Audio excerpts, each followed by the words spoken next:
The goal of this procedure is to isolate clinical-grade antigen-specific T cells for adoptive immunotherapy using a cytokine-capture system.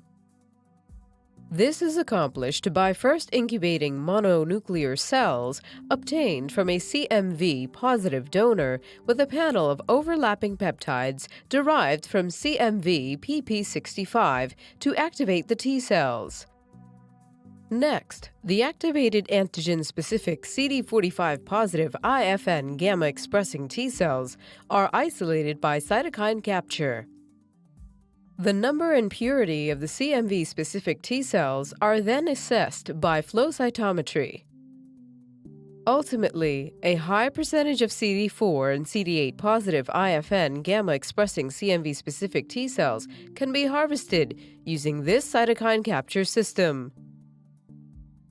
The main advantages of this technique over existing methods are that it is completely automated and that a facility operating in compliance with good manufacturing practice is not required to isolate the captured clinical-grade T cells.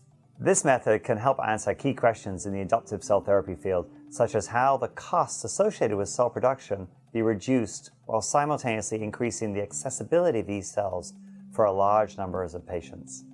Though this method can provide insight into the isolation of CMV antigen-specific T cells, it may also be applied to the response of T cells to other pathogens by incubating the cells with peptide antigens derived from the specific infectious agents of interest. This automated system also simplifies the cytokine capture process and enables the captured T cell products to be produced on demand without the direct supervision of operators.